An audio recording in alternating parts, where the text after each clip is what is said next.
안녕하세요. 반갑습니다. AWS에서 솔루션스 아키텍트로 일하고 있고요. 박청구라고 합니다. 잘 들리시죠? 조금 볼륨을 키워보겠습니다. 제가 40분 동안 DX, AX 딱 한 가지만 말씀드릴 건데요.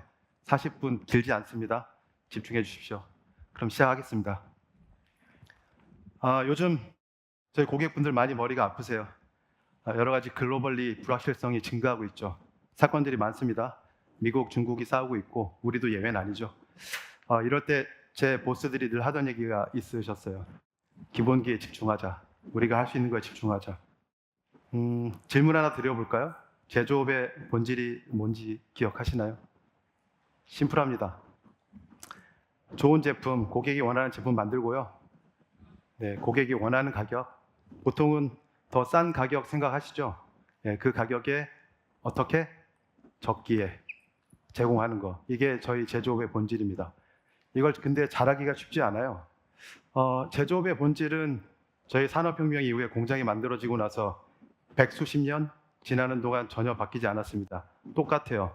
여전히 하던 대로 하면 되는데 문제는 우리가 문제가 아니죠. 우리 환경이 바뀌고 있는 게 문제입니다. 경쟁이 너무 심해졌어요. 우리보다 좀 빠른 기업들이 어디 있을까요? 미국에, 유럽에 조금 있죠. 그리고 생각보다 우리는 많이 1등 제품들을 많이 만들고 있는 나라이기도 합니다. 그런데 그 사이에 중국의, 인도의 제조업체들이 저희 턱 밑까지 추격을 했죠. 이 업체들은 싼 노동력을 바탕으로 해서 더 싸게 제품 가격을 낮추고 있습니다. 그래서 우리는 어떻게 되죠? 똑같이 비용 절감합니다. 비용 싸게 만들고 우리도 가격을 좀 내려야 돼요.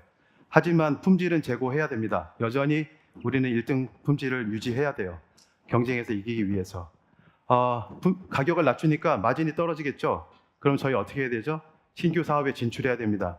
해외 다른 회사들 인수하거나 해외 공장에 진출해야 되는 거죠. 예, 그렇게 해야 되는데 한 가지 문제들이 더 있죠. 규제도 심해지고 있죠. 예, 우리 제조잖아요. 탄소 배출 많이 합니다. 탄소 배출에 대한 규제도 신경을 써야 될 거고요. 고객들의 입맛이 예전에는 저희가 다품종 소량 요 정도면 커버가 되던 시장들이 아닙니다. 이제 들어보셨을 거예요. 초개인화 시대에 살고 있어요. 사람들 성향이 조금씩 다 다릅니다. 이 시장에 우리는 어떻게 들어가야 되죠? 좀 더 빨리 타임 투 마켓 해야 됩니다. 그러다 보니까 우리는 정말 어려운 경쟁을 겪고 있는 거죠. 제가 7년 좀 넘게 제조 고객분들, 하이테크 고객분들 만나 뵙고 있는데 곰곰이 생각을 해봤어요.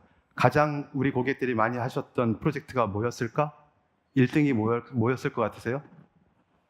제 생각엔 이겁니다. 커스터머 데이터 플랫폼. 이게 뭐냐면 고객 데이터를 모으는 거예요. 쉽게 얘기하면. 왜 이런 걸 하냐면 제조 고객들이 대부분 물건을 파실 때 어떻게 파냐? 리테일러들하고 해서 같이 팔죠. 리테일러들이 팔아줍니다. 그래서 제가 모르죠. 우리 엔드 커스터머들이 어떤 분인지, 남성인지 여성인지, 20대인지 40대인지 모릅니다. 그래서 CDP 플랫폼을 만들기 시작하셨던 거고요. 이제 고객은 알겠고, 자, 마켓을 알고 싶다. 마켓 인텔리전스, MI라는 프로젝트를 한동안 많이 하셨었어요. 글로벌 컨설팅 펌하고 우리 대기업들이 컨설팅 프로젝트를 하고 나면 한때 꼭 MI 프로젝트 하나씩 발주하셨습니다. 이게 뭐냐? 시장 조사하는 겁니다. 우리 제품이 속해 있는 시장 조사하는 기관의 자료 또는 관련된 해외 기관들의 자료, 학계의 자료 다 모아서 우리 직원들이, 우리 CEO, 우리 C레벨 분들이 보실 수 있게 리포트 형태를 제공하는 거, 이런 거죠. 세 번째는 좀 더 제조업의 본질에 맞닿아 있습니다. Predictive Maintenance, 한국말로 예지보전 이렇게 얘기하죠. 네. 이때 이제 딥러닝 시대였는데 우리 장비의 사용 연한이 한 6년 정도 된다고 하면 다 못 써요. 불안하니까, 운전 중에 다운되면 불안하니까 한 5년 쓰고 교체해 버립니다. 아깝죠. 1년 더 쓸 수 있는데. 그래서 어떻게 하기로 했냐면 딥러닝을 동원합니다. 그래서 이 장비의 수명을 예측하는 거죠. 그래서 꽉꽉 쥐어짜서 쓸 수 있는 극한까지 땡겨서 쓰고 교체. 이게 이제 프리딕티브 메인터넌스를 하던 시대였는데요. 이 세 가지 프로젝트는 제조업의 문제를 다 커버할 수 없습니다. 왜냐하면 우리 제조업은 이렇게 생겼거든요. 우리 제조업의 제품 라이프 사이클입니다. 엔지니어링 디자인 팀에서 처음 제품 설계하죠. 제품에 대한 데이터가 처음 만들어집니다. 서플라이 체인을 통해서 내가 원하는 원자재, 부품들이 수급이 잘 되는지 확인하고 이제 스마트 매뉴팩처링 제조 단계에 들어가죠. 여러분 잘 아시는 스마트 팩토리가 여기에 있습니다. 그리고 여기서 만들어진 제품들이 고객한테 인도되죠. 고객한테 인도돼서 돌기 시작합니다. 그거 뭐라고 하죠? 스마트 프로덕트. 예, 요즘 많은 제조업체들이 새로운 신규 비즈니스에 진출을 하시면서 기존에 그냥 제품을 판매하는 게 아니라 서비스화 시키고 싶어 하세요. 서브스크립션 베이스로 하고 싶다. 그게 스마트 프로덕트입니다. 우리 제품의 라이프 사이클은 이렇게 동작을 하는데 앞에서 보셨던 세 가지 주요 프로젝트는 이 본질을, 이 문제를 해결할 수 없는 상황이죠. 우리 제조 펑션들에서 사용하는 시스템들은 뭐가 있을까요? 예, 엔지니어링 디자인 쪽에서는 CAD 많이 쓰시고 PLM 쓰시고요. 또 제조단에서 뭐 쓰시죠? MES, ERP, 서플라이 체인 이런 거 많이 쓰시죠. 그리고 오퍼레이션 단에서는 메인터넌스나 트레이닝이나 이런 시스템 쓰실 겁니다. 이 그림에서 공통적인 문제 하나를 발견하실 수 있으세요? 심각한 문제가 있습니다. 우리 다 아는 문제인가요? 각각의 시스템들, 저 많은 시스템들은 다 격리되어 있죠. 그리고 각각의 아키텍처도 다 다를 겁니다. 데이터 스키마도 다 다를 거예요. 근데 저는 이 안을 들여다보고 싶단 말이죠. 왜냐하면 이런 일들이 생깁니다. 저희 직원들이 정보가 필요한데 정보를 얻을 수가 없어요. R&D, 엔지니어링 팀에 있는 분의 호소는 이렇습니다. 제가 이제 개념 설계 끝내고 상세 설계 들어가야 되는데 어떤 부품, 어떤 원자재 쓰고 싶은데 이거 수급에 문제 없습니까? 알고 싶죠. 서플라이 체인에 있는 담당자도 비슷한 고민이 있습니다. 부품 XYZ가 제대로 공급이 안 됩니다. 이거랑 비슷한 거 어디서 구할 수 있습니까? 부품 리스트 구할 수 있을까요? 궁금하죠? 또 사업 쪽에 있는 분도 고민이 있습니다. 고객이 제안 요청서를 보냈어요. 예, 새로운 견적 요청서를 보냈는데 빨리 대응을 해야 되는데 잘 모르겠어요. 이전에 있던 것들 참고할 수 있습니까? 이런 질문이 있고 또 플래닝 쪽, 구매 쪽에서도 마찬가지죠. 부품의 변경 이력을 확인할 수 있을까요? 이런 얘기들 합니다. 이거 대답할 수 있습니까? 앞에 보셨죠? 그 시스템들 전부 다 격리되어 있다는 거. 볼 수 없습니다. 이 문제를 해결해야 되는데 자, 정리를 한번 해볼까요? 우리가 갖고 있는 문제가 뭐죠? 예전 장비, 레거시 장비들, 신규 장비들 다 프로토콜 틀립니다. 여기서 데이터 가져다가 수집하고 연산해서 통합하고 싶어요. 그래야 쓸모가 있어지니까. 그리고 엣지에 있는 엔지니어들 리얼타임으로 의사결정해서 공정에 반영하고 싶어요. 어떻게 해야 되죠? 우리가 모으는 데이터는 그냥 숫자 300, 센서 데이터 300 이렇게 모으면 안 됩니다. 이 데이터에 의미가 있어요. 이 300이라는 데이터 숫자가 만들어질 때까지 어떤 장비에서 어떤 이벤트를 통해서 만들어졌는지 이 컨텍스트 정보가 없으면 이 숫자를 우리 인간이 이해할 수가 없고 이해할 수 없으면 나중에 개선할 수 없죠. 소프트웨어로 만들어낼 수도 없습니다. 그래서 컨텍스트가 필요하고요. 또 제조업의 특성상 IT 엔지니어들이 많이 조직이 없잖아요. 근데 이 오퍼레이션 단에 있는 분들은 도움이 필요할 수 있죠. 그래서 우리 숙제는 IT 엔지니어의 도움을 많이 받지 않고 공정단에 있는 분들이 일을 잘 할 수 있게 하는 거. 이것도 문제고요. 공장이 한국에만 있지 않잖아요. 경쟁이 치열해지니까 해외로 나갑니다. 인도네시아, 중국, 말레이시아, 사방에 있어요. 이 데이터들, 이 자산들 한 번에 묶어서 보고 싶으실 거예요. 이런 것도 숙제입니다. 이게 다 우리들의 숙제인 거죠. 그래서 고민을 해보죠. 이거 어떻게 해결해야 되나.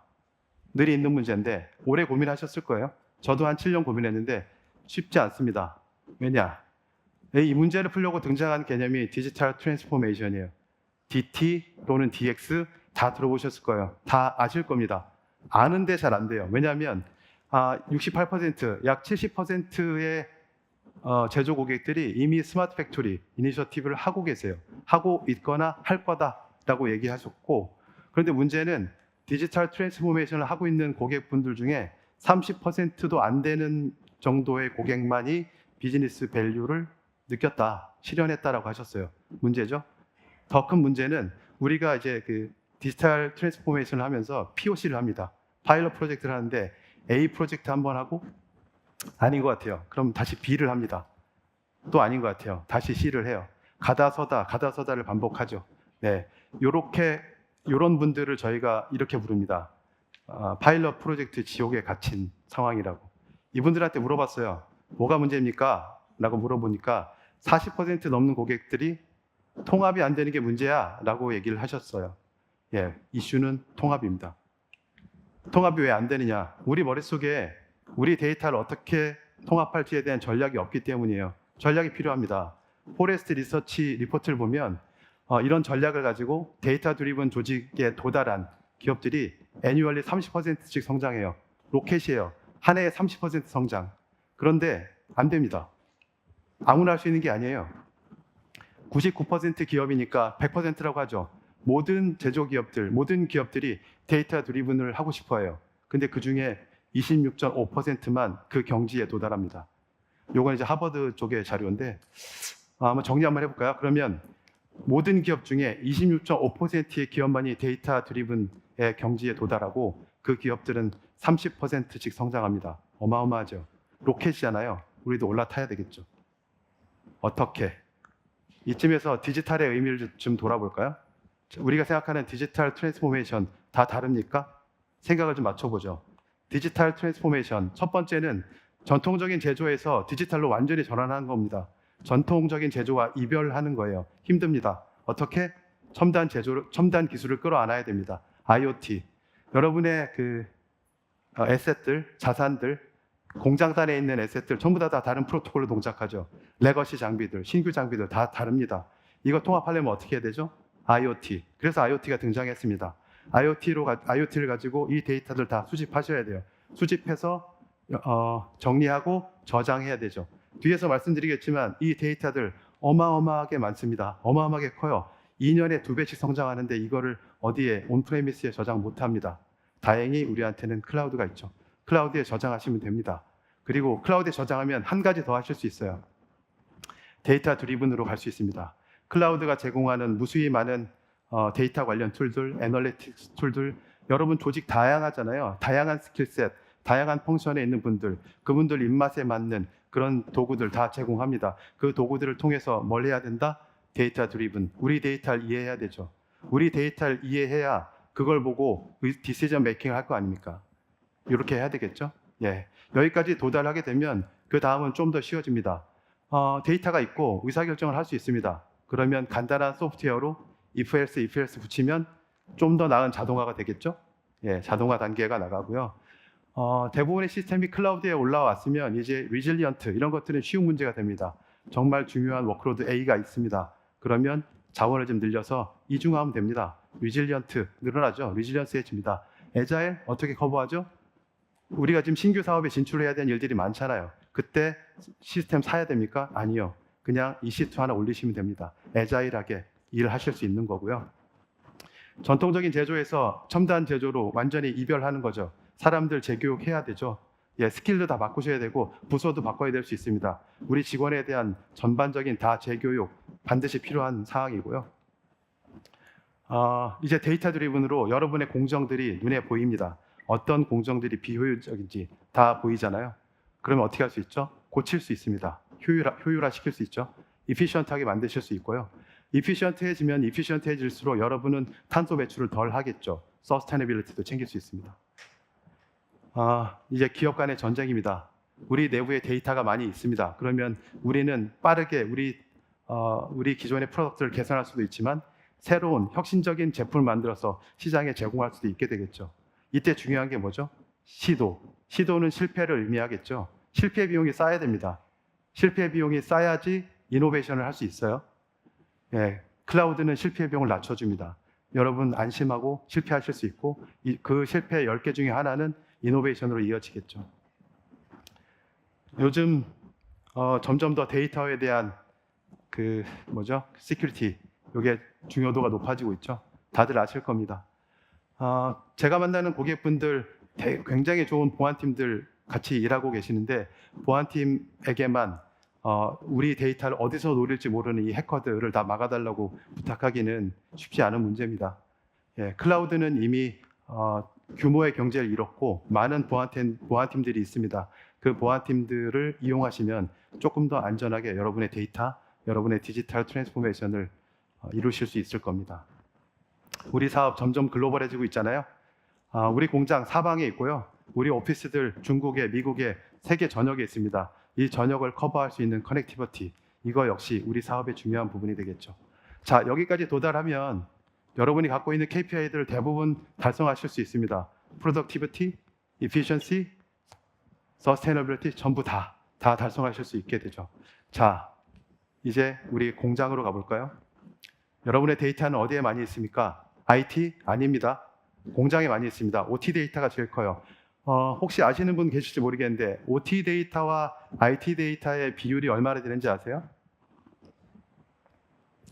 저도 이걸 찾아보고 놀랐는데 OT 데이터는 전체 데이터 비중에서 여러분의 데이터 중에서 70에서 90%에 달하고요. IT는 10%에서 30%밖에 안 됩니다. 굉장히 작죠. 우리가 IT 데이터만 다루고 있었다면 뭔가 우리의 디지털 트랜스포메이션은 잘못된 거죠. 조금 수정을 해야 됩니다. 자, 지금 보시는 그림에 어떤 장비들이 있죠? 우리 자산들 잔뜩 있잖아요. MES 있고 프로덕트 라인에 있는 에셋들, 센서들, 로봇들 있을 거고요. ERP 있을 거고요. 엔지니어링 앤 R&D 이런 시스템들이 있을 겁니다. 이런 데이터들 우리는 산업 데이터, OT 데이터라고 얘기하는데 보통 2년에 2배씩 증가한다고 해요. 21년에 전체 제조업이 만들어낸 이 산업 데이터, OT 데이터가 사이즈가 74 제타바이트였습니다. 제타라는 단위가 얼마나 큰지 잘 모르겠어요. 아무튼 제타랍니다. 거기에 2023년이 되면서 2배로 늘어났죠. 130 제타바이트가 넘었습니다. 이렇게 큰 데이터가 이렇게 크다 보니까 여러분들이 디지털 트랜스포메이션 프로젝트를 할 때 어떻게 하게 됐냐면 ERP, MES에 있는 데이터를 조금씩 꺼냅니다. 그걸 가지고 A 프로젝트를 해보고요. 네, 또 프로덕트 에셋들, 센서들 쪽에서 데이터를 꺼내서 조금 한번 해봐요. 이러다 보니까 잘 안 되죠. 가다서다를 반복합니다. 이게 아까 말씀드렸던 파일럿 지옥에 갇힌 고객들입니다. 기억하시나요? 그 파일럿 지옥에 갇힌 분들이 문제를 뭐라고 얘기했는지 40% 이상의 고객들이 뭐라고 했죠? 통합이 이슈다. 통합이 왜 안 되죠? 지금 보신 것처럼 데이터는 무지막지하게 크기 때문입니다. 그래서 다시 말씀드리고 싶은 건 IT가 아닙니다. OT의 방점을 찍고 OT와 IT 데이터를 통합하는 게 디지털 트랜스포메이션의 과제입니다. 우리가 이걸 해야 되는 거죠. 방향을 잘못 잡으면 안 됩니다. 자, 다시 공장으로 가볼게요. 자, 다시 가봅니다. 이제 우리는 이전에 파일럿 프로젝트 하던 방식을 바꿉니다. 어떻게? MES 데이터를 조금 꺼내서 파일럿 하는 거 아니고요. MES 데이터 통째로, ERP 데이터 통째로, R&D, 엔지니어링 데이터 통째로 이것들을 핸들링할 수 있어야 됩니다. 그걸 하기 위해서 등장한 게 인더스트리얼 데이터 패브릭이라는 메커니즘이고요. 이 메커니즘으로 이 큰 데이터들을 하나로 묶고 통합합니다. 그리고 공통적인 API를 통해서 여러분한테 제공하는 거죠. 여러분 조직의 모든 직원들이 이 데이터를 보고 인사이트를 가질 수 있도록 이게 인더스트리얼 데이터 패브릭입니다. 자, 선결 과제는 뭐죠? 우리가 데이터 드리븐을 가려면 우리의 가장 중요한 데이터가 어디 있습니까? 우리 자산을 이해해야 됩니다. 자산을 이해하는 게 첫 번째입니다. 자산을 이해하는 방법 2가지 소개해 드립니다. 더 많을 수 있습니다. 첫 번째는 인더스트리얼 엣지, 이런 서드파티 장비를 쓰시는 건데요. 이 장비에 컴퓨팅 리소스랑 스토리지 2가지가 붙어 있습니다. 이 장비를 여러분의 공장 엣지 쪽으로 배치를 하시고요. 다양한 프로토콜을 지원하니까 이 데이터들을 다 수집해서 한번 연산합니다. 저희 필요에 맞게 가공하고 실시간 니즈가 있다면 클라우드로 바로 보내고 그게 아니면 로컬에 스토리지에 잠깐 저장해서 버퍼링하면서 배치 처리하는 거죠. 이렇게 해서 클라우드로 데이터를 보내는 방법이 한 가지. 2번째는 저희가 제공하는 IoT 사이트와이즈라는 서비스를 쓰시는 간편한 방법도 있습니다. 비슷합니다. 이 서비스는 다양한 프로토콜, 다양한 디바이스들을 지원해서 데이터를 수집하게 되고요. 수집한 데이터를 가지고 해당 자산들의 퍼포먼스, 성능 매트릭을 계산하고 그걸 대시보드로 만들어 드려요. 그럼 여러분들은 모니터링 하시는 분들은 그걸 잘 지켜보고 계시다가 거기에 어떤 문제가 생기면 알람이 딱 뜹니다. 알람 보고 조치를 취하시면 됩니다. 이런 형태로 여러분의 데이터를 다 가져와서 가시화하실 수 있고, 만약에 여러분의 디지털 트랜스포메이션이 어느 정도 가시화됐다, 그때쯤 여러분의 시스템을 수직으로 쭉 잘라서 보면 이런 아키텍처를 갖게 될 거예요. 가장 밑에 뭐가 보이시죠? PLC, 스카다, MES, 여러분의 프로덕션 라인에 있는 센서, 로봇, ERP 또는 뭐가 있을까요? PLM 이런 시스템들, OT 시스템들이 쫙 포진이 돼 있고요. 제일 꼭대기에 뭐가 있죠? 여러분의 제조 펑션들이 있습니다. 엔지니어링 앤 디자인, 그리고 스마트 매니팩처링, 스마트 프로덕트, 서플라이 체인 이런 제조 펑션들이 있죠. 목표는 뭐였냐면 이 제조 펑션들이 밑에 가장 하단에 있는 여러분의 자산 데이터에 대한 이렇게 호리젠털한 전체 인사이트를 갖는 것, 이게 목표였잖아요. 자, 이제 밑에 있는 자산에서 데이터를 수집해서 수집을 잘 하고, 수집하실 때는 저희 사이트 와이즈 같은 거 쓰실 수도 있고 인더스트리얼 엣지 같은 거 쓰실 수도 있겠죠. 이 수집한 데이터를 어떻게 해야 되죠? 스토어 레이어에 잘 저장을 해야 됩니다. 이 저장하는 곳은 뒤에서 다시 보겠지만 데이터 레이크가 있을 수도 있고 타임 시리즈 DB 같은 게 있을 수도 있고 DW가 있을 수도 있겠죠. 근데 저장할 때 아까도 말씀드렸지만 잘 저장해야 돼요. 빠뜨리면 안 되는 거, 컨텍스트가 필요합니다. 데이터 하나를 저장하는 게 아니라 주변을 둘러싼 컨텍스트가 필요해요. 이 데이터가 만들어졌을 때 이 데이터는 어떤 에셋에서 어떤 모델링된 에셋에서 나왔고 또 어떤 이벤트 때문에 나왔고 이게 있어야 나중에 추적을 할 수 있게 되겠죠. 이렇게 컨텍스트까지 만들어지게 되면 이제 그 위에 애널리틱스 툴들이 배치가 됩니다. 저희 클라우드에서 제공해 드리는 많은 툴들이 있죠. 여러분 펑션들, 여러분 큰 조직들 갖고 계시니까 거기에 직원들의 입맛에 맞는 그런 툴들이 있을 겁니다. AIML이 될 수도 있고 또는 하둡이나 스파크 같은 빅데이터 프로세싱 툴이 될 수도 있고 리얼타임 애널리틱스 툴이 될 수도 있고 파이썬 코딩을 하는 분들도 있을 거고 SQL 쿼리하는 분들도 있겠죠. 이분들 다 만족시키셔야 되죠. 그래야 여러분들의 그 제조 펑션들은 전체 데이터에 대한 인사이트를 갖게 됩니다. 자, 아까 말씀드렸던 스토어 영역을 다시 한 번 더 들여다볼게요. 우리가 통합이 잘 안 되는 이슈는 뭐라고 했죠? 데이터에 대한 전략이 없기 때문입니다. 근데 이제 데이터에 대한 전략이 생기셨을 거예요. 중앙에 보시면 데이터 레이크라는 게 있습니다. 이 데이터 레이크는 여러분의 데이터가 저장되는 공간인데 정형, 비정형, 반정형. 그러니까 전 세계에 있는 모든 데이터죠. 여러분이 쓸 수 있는 모든 데이터를 저장할 수 있습니다. 근데 데이터를 저장하니까 불안하잖아요. 밑에 거버넌스 체계가 완벽하게 되어 있어요. 이 거버넌스 체계는 어떤 직원이 어떤 데이터에 액세스할 수 있고 또는 안 되고 언제 액세스했고 이런 부분들을 다 증자를 남기고 다 보호하고 이런 것들이 마련되어 있습니다. 그 데이터 레이크를 주위로 여러분들이 좋아하는 RDB 많이 쓰시죠? 광기형 DB 붙여서 쓰실 수 있고 광기형 DB로 안 되는 것들이 있잖아요. 그러면 노시컬 DB 붙여서 쓰시는 거고요. 또는 빅데이터 툴들, 스파크, 하둡 붙여서 쓰시고 AIML 분석하는 분들도 여기에 붙어서 작업을 하시게 되는 거죠. 이게 여러분들이 필요한 현대적인 데이터 아키텍처입니다. 여기까지 오면 여러분들의 디지털 트랜스포메이션은 어느 정도 완성이 됐죠. 그럼 뭐가 달라지냐? 이제 전통적인 제조랑 이별하셨습니다. 뭐가 달라졌겠죠? 예, 이 달라졌다는 부분들을 설명드리기 전에 사진 하나 보고 갈게요. 오른쪽에 있는 사진, 인터넷에서 보신 적 있을 거예요. 예, 저도 사진으로만 봤습니다.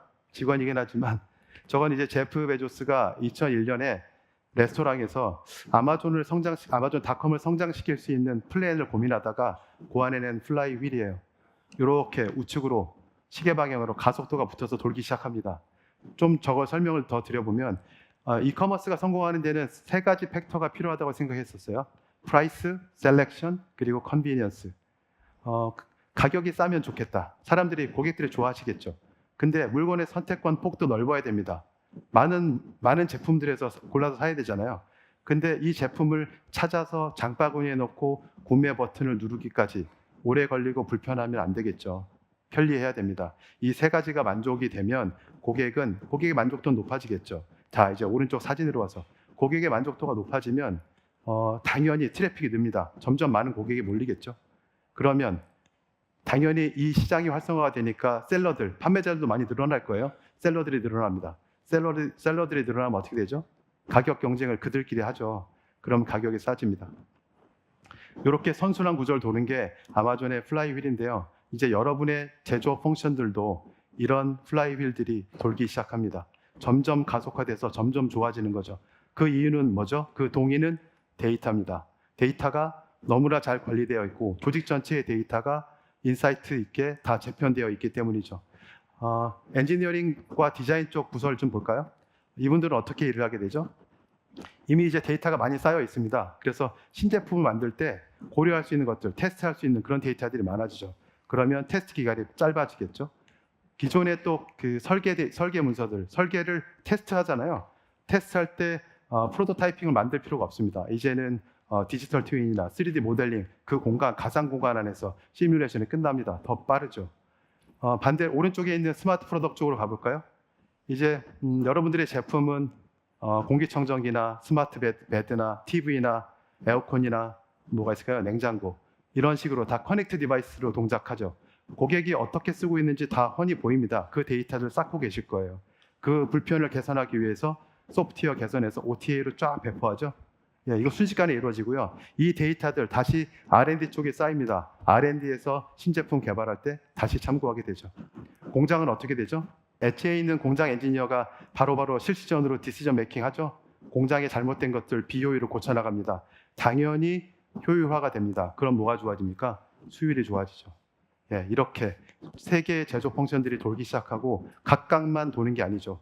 다 이제 합쳐서 오케스트레된 형태로 돌기 시작합니다. 전체가 시너지를 나기 시작하는 거고요. 이게 디지털 트랜스포메이션이 가져오는 미래입니다. 이걸 위해서 몇 년 노력을 했었는데 조금 부족하고 더 가야 되는 상황인 거죠.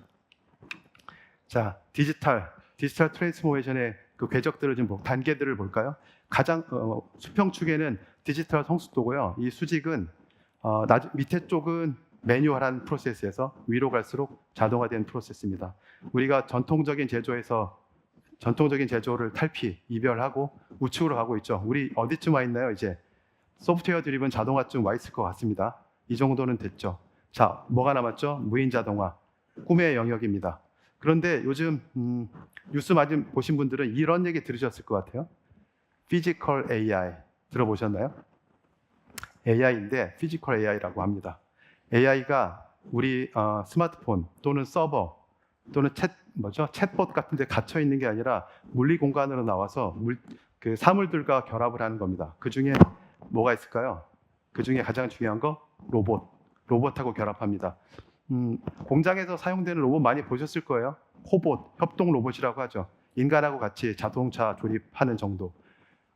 그 코봇, 그런 로봇이 딥러닝하고 결합했을 때 별로 매력적이지 않았어요. 할 수 있는 게 별로 없습니다. 조금 똑똑해진 정도였어요. 그런데 생성형 AI랑 결합합니다. 무시무시해집니다. 유튜브에서 한번 찾아보십시오. 피지컬 AI로 찾아보시면 지금 뭐 당장 투입된 건 아니지만 곧 투입될 것 같은데 조립 공정 안에 투입되고 있는 그 피지컬 AI 로봇들을 보실 수 있어요. 깜짝 놀랍니다. 무인 자동화가 코앞에 있죠. 자, 이쯤에서 생성형 AI 얘기를 안 할 수가 없죠. 2023년부터 달아오르기 시작했습니다. 2023년엔 주로 POC의 해였고요. 이게 가능하냐 또는 이게 안전하냐, 어떤 생성형 AI 모델이 좋다, 어떤 거 써야 되냐, 이런 질문 많이 하셨었어요. 24년에는 뭘 했냐면 POC를 넘어서 이제 실제 프로덕션에 배포를 하기 시작하셨습니다. 그러다 보니까 이거 비용 싸게 하려면 어떻게 해야 돼? 이런 거 물어보시고, 또 생성형 AI 프로젝트 여러 개 병행하고 계시니까 우선순위를 조정을 어느 게 더 중요해? 이런 것도 물어보시고요. 커스터마이징 어떻게 해야 돼? 이런 거 물어보셨었어요. 자, 올해 25년 이제 드디어 무슨 생각들을 하시냐면 이 생성형 AI 기술을 가지고 우리 비즈니스를 전체를 바꾸려면 어떻게 해야 돼? 내 비즈니스 트랜스포메이션 어떻게 해야 돼? 또는 우리 전 직원이 AI를 쓰게 만들고 싶어. 우린 AI 퍼스트 전략이야. 요즘 그런 거 외치는 고객분들 많아요. AI 퍼스트 외치십니다. 그러면 어떻게 해야 돼? 이런 거 많이 고민하고 계시죠. 생성형 AI 시대입니다. 제조 고객들은 생성형 AI를 어떻게 보고 있을까? 45% 고객분들은 이미 POC를 파일럿 프로젝트 하고 계시고요. IT 리더분들은 내가 가진 데이터가 83%의 그 리더분들은 내가 가진 데이터가 생성형 AI를 뾰족하게 엣지 있게 만들어 줄 거야 라고 얘기를 하세요. 그런데 실상은 30% 정도만 제대로 된 데이터 아키텍처를 구축하고 계십니다. 갭이 너무 크죠. 가야 될 길이 너무 멉니다. 여러분 머릿속에 있는 샤이니한 생성형 AI 어플리케이션입니다. 이렇게 멋지죠? 다들 이걸 생각하실 텐데 실상은 이렇습니다. 볼까요? 밑에 이만큼 더 저만한 일들을 해주셔야 돼요. 생성형 AI 어플리케이션 그냥 만들어지지 않거든요. 쓸만하게 만들려면 저렇게 데이터들 정리를 해주셔야 됩니다. 저 밑에 잠겨있는 저 데이터 어디서 만들었죠? 아까 얘기했던 디지털 트랜스포메이션에서 만들어집니다. 제일 밑에 데이터 레이크가 있고요. 그 위에 데이터 파이프라인들이 올라가서 여러분의 부서에서 일하는 분들이 필요한 형태로 데이터가 자동으로 계속 정리가 됩니다. 그리고 그 위에 애널리틱스 툴들이 붙죠. 이 애널리틱스 툴들을 이용해서 여러분의 제조 펑션들이 일을 하게 되는 겁니다. 이렇게 데이터에 대한 이해가 있어야 이 데이터를 가지고 여러분들의 생성형 AI를 똘똘하게 만듭니다. 자, 데이터가 있어야 여러분의 생성형 AI는 어떻게 된다? 여러분의 비즈니스를 이해하고 또 여러분의 고객을 이해하는 그런 생성형 AI가 되는 겁니다. 그래서 데이터가 중요합니다. 데이터를 가지고 여러분의 생성형 AI를 이해하게 만드는, 여러분의 생성형 AI가 데이터를 이해하게 만드는 방법 3가지만 소개할게요. 이건 너무 많이 들어보셨을 거예요. RAG. 제가 설명 안 드려도 아실 테지만 짧게 데이터 저장 공간을 만들고요. 여기에 여러분 기업에서 필요하신 모든 데이터들을 저장합니다. 그리고 생성형 AI에 여러분들의 직원분들이 질문을 할 때, 프롬프트를 전송할 때 그 프롬프트를 가져다가 여러분의 데이터를 가지고 이 프롬프트를 한 번 더 보강해요. 더 똑똑한 질문이 되도록 만듭니다. 그래서 이 똑똑한 질문을 생성형 AI한테 주면 우리가 원하는 답을 줄 공산이 그럴 확률이 더 높겠죠? 이게 레그. 그 다음은 미세 조정이라고 하는 겁니다. 파인 튜닝.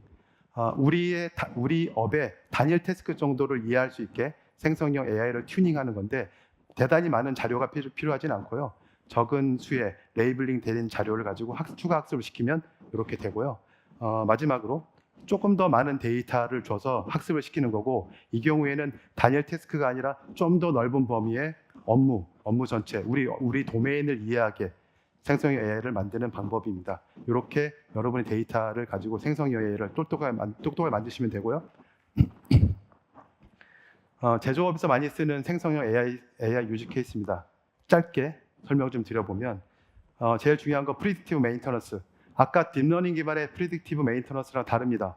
딥러닝 기반에서는 그냥 이 수명이 얼마쯤 남은 것 같아, 예측치 하나 숫자 뽑아주는 정도인데 이건 아니죠. 이거는 이 부품을 교체를 해야 되는 경우를 산정해 보면 대단히 많은 인터랙션이 필요합니다. 부품 발주도 내야 되고 또 부품 교체 사실을 유관 부서에 알려야 되고 또 제 보스한테 허락도 받아야 되고 중간중간 리포팅도 해야 되잖아요. 이런 이메일을 보내거나 발주를 하거나 이런 것들 전부 다 생성형 AI가 자동화하고요. 저한테는 컨펌만 받습니다. 저 오케이만 눌러주면 알아서 진행이 되는 거죠. 이렇게 진행이 되고요. R&D에 있는 엔지니어 분들도 편해지죠. 이제 그 설계서 하나 만들고 이 설계서가 어떤 경우에 제일 잘 동작하는지 파라미터를 바꿔가면서 테스트를 해야 될 건데 이런 전체 과정 생성형 AI가 제 손 안 타고 훨씬 더 빠르게 자동화해서 처리합니다. 로지스틱스에서 실시간으로 리소스 할당하는 건 너무나 쉬운 문제죠. 그냥 이미 데이터가 있으니까 소프트웨어로 간단하게 자동화하는 수준이고요. 개발자들 한동안 작년에 이런 얘기가 유행했었습니다. 작년에 그 가장 유행했던 개발 언어가 뭔지 아세요? 자바, 파이썬 아니고요. 자연어입니다. 개발자들 이제 자연어로 코딩해요. 그런 것들 도와주는 거 생성형 AI가 하고요.